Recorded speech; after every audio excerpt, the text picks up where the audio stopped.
ராம பக்தனான அனுமனை வழிபட்டால் நம்மளுக்கு சகல தோஷமும் நிவர்த்தியாகி வாழ்வில் நல்லதொரு சுபிக்ஷமான வாழ்க்கையை நம்ம வாழலாம். இந்த ஹனுமன் ஜெயந்தி என்னைக்கு அப்படின்னு பார்த்திங்கன்னா, அமாவாசை திதியும், அதாவது மார்கழி மாதம் வரக்கூடிய அமாவாசை திதியும் மூலம் நட்சத்திரமும் சேர்ந்து வரும் நாள் தான் நம்ம ஹனுமன் ஜெயந்தியாக கொண்டாடுகிறோம். அது மட்டும் இல்லை, நம்ம ஹனுமனை வழிபட்டால் என்னென்ன உங்களுக்கு பிரச்சனைகள் தீரும் அப்படின்னு பார்த்திங்கன்னா, திருமண தடைகள் நீங்கும், எதிரிகள் தொல்லையிலிருந்து கண்டிப்பாக நம்மளை அவர் காப்பாற்றுவார்.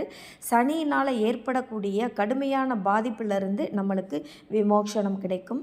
கிரகதோஷம் நீங்குவதற்கு இந்த ஹனுமனை நீங்கள் பிடிச்சிங்கன்னா நம்மளுக்கு கிரகதோஷத்தினால் ஏற்படக்கூடிய பாதிப்பிலிருந்து விடுபடலாம். அது மட்டும் இல்லை, அதிகாலையில், அதாவது 11ஆம் தேதி வருகின்ற 11ஆம் தேதி நம்மளுக்கு ஹனுமன் ஜெயந்தி வருகின்றது. அதிகாலையில் எந்திரிச்சு நீராடிட்டு ஹனுமர் கோவிலுக்கு என்னென்ன வாங்கலான்னு பார்த்தீங்கன்னா, இதில் ஏதாவது ஒன்று வாங்கினா கூட போதும். துளசி மாலை, வெற்றிலை மாலை, வடை, அதாவது மிளகு வடைன்னு சொல்லுவாங்கள்ல, அது, வெண்ணெய், செந்தூரம், இதில் ஏதாவது உங்களால் முடிஞ்சது நீங்கள் வாங்கிட்டு போய் ஹனுமர் கோவிலுக்கு கொடுத்துட்டு அங்கே இருந்து கொடுக்குற அந்த செந்தூரத்தை எடுத்துகிட்டு தினமும் நம்ம நெத்தியில் வச்சுக்கிறலாம். அப்புறம் வீட்டில் இதை எப்படி வழிபாடு செய்கிறது அப்படின்னு பார்த்திங்கன்னா, காலையில் கோவிலுக்கு போயிட்டு வந்துட்டு வீட்டில் சிம்பிளாக கொஞ்சமாக வெண்ணெய் வாங்கி வச்சுக்கோங்க.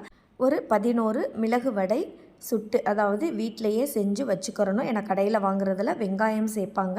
இந்த வடைக்கு நம்ம வெங்காயம் சேர்க்கக்கூடாது.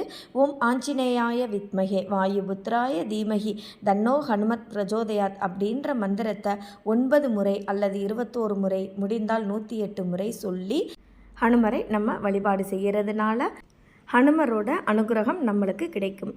அடுத்த பதிவில் பார்க்கலாம்.